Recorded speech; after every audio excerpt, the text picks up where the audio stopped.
Hey everybody, welcome back to GMAT Club's weekly news. This week, GMAT Club tests are completely free on Memorial Day. Week 12 of the study plan is here and a must-read for anyone wondering if they're too old for an MBA. Let's dive right in. Starting with the biggest announcement of the week, GMAT Club tests are completely free on Memorial Day, May 25th. No payment, no credit card, full unrestricted access for 24 hours. We're talking more than 12 full-length adaptive tests, 40 sectional tests, and the entire 50,000 plus question bank. All you need to do is show up on May 25th and start taking the tests. One important thing to note is that once the free day ends at midnight Pacific time, you will lose access to questions and explanations. So if you're not planning to buy a subscription, make sure you review your mistakes before midnight. Link to access is in the description below. If you're applying to business school this cycle, the MBA Spotlight Fair is happening on June 10th and 11th, and registration is already open. This is a free virtual event where you can meet admissions directors from nearly every top 30 MBA program. Stanford, Kellogg, MIT Sloan, Wharton, Booth, Haas, INSEAD, ISB, Fuqua, Tuck, Ross, Cornell, and many more. There are also panels with admissions experts, current students, and alumni, plus sessions on overcoming profile disadvantages, funding your MBA, and tips to make your application memorable. A few perks worth knowing: register by May 30th and you get 1 week of free GMAT Club tests immediately. Attend the event live and get a second week free, which means you're doubling your prep time. You may also be eligible for application fee waivers from schools including Ross, Tuck, Fuqua, Cornell, and others whose sessions you attend. And 2 Admissionado Silver Prep packages worth $3,640 each are being given away, one each day. A huge thank you to our sponsors who make this possible: MBA Admissions, Stratus Admissions, Gatehouse Admissions, Manhattan Prep,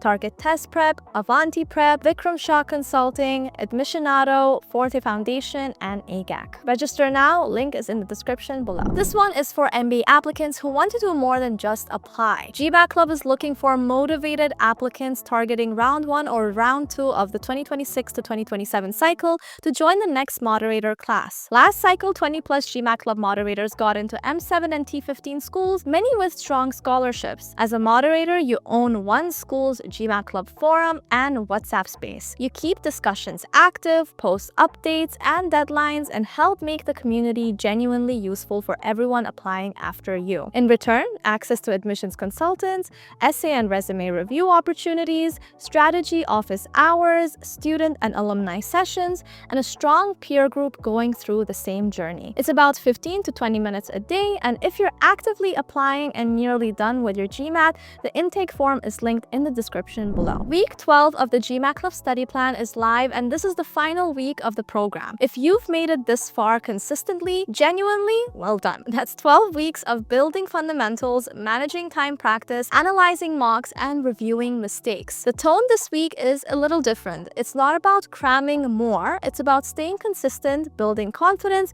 and keeping your mind calm heading into test day. A few things the plan highlights this week. Your practice should now be fully targeted. Spend most of your time on weak topics from your error log, difficult question types you keep missing, and timing trouble areas. Full-length mocks become your main tool from here. Take them under realistic conditions, same section order, proper breaks, same time of day as your actual exam. And please, don't study till 3 a.m. the night before trying to memorize every formula.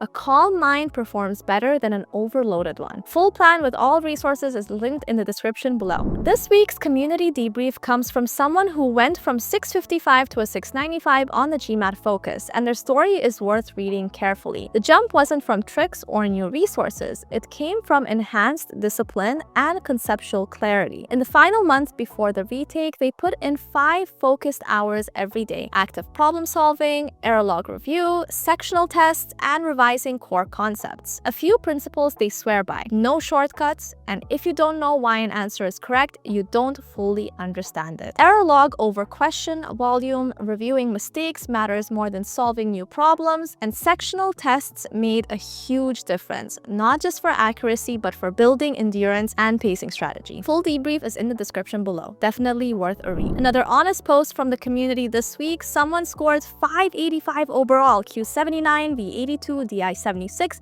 despite feeling like they gave it everything they had. What's confusing them is that they got 16 questions correct in both quant and verbal, yet their score came out lower than expected. Their asking two things. Can they apply with a 585 and still get into a good school? And if not, who can help them figure out how to actually get competitive in the next couple of months? If you've been in a similar place or have advice to share, head to the post and help them out. Link is in the description below. Quick but useful, GMAT Club just updated their free GMAT score calculator for 2026. You enter your expected sectional scores, quant, verbal, and data insights, and it instantly gives you your estimated total score, percentile, ranking, and the classic GMAT equivalent. One thing worth knowing, all three sections contribute equally to your total score. So if you can max out one section more easily than others, that's a real strategy worth thinking about. Pro tip from the calculator page, a 645 on the GMAT Focus is the new 700. So don't let the lower numbers throw you off. Link to the calculator is in the description below. Now this one is for everyone in the research phase of their application. MBA Decoder just published a detailed guide on how to actually engage with MBA programs the right way. Not just to tick a box for admissions, but to genuinely figure out which schools are the right fit. The guide covers 3 things you need to understand from every school you're researching: culture and day-to-day experience, curriculum and specific resources, and whether the school can actually validate your post-MBA goals. There's also a full list of official admissions events and student ambassador pages for every top MBA program: Stanford, Wharton, Kellogg, Booth, Sloan, HBS, Haas, Tuck, Ross, and more. All the links are in the description below. For anyone heading into visa season, the GMAT Club visa interview debrief thread is live and people are sharing their experiences. One story this week stood out. A Gen AI architect with 10 years of experience heading to Wash U All-In with 70,000 scholarship got approved in under 2 minutes at the Hyderabad consulate. His biggest takeaway was that don't over-prepare on documents, prepare on your story. The officer wants to know who you are, why you're going, and why you'll come back. If those 3 answers are clear, the interview takes care of itself. He also shared something sobering. In his slot alone, outcomes were completely mixed. Approved, rejected,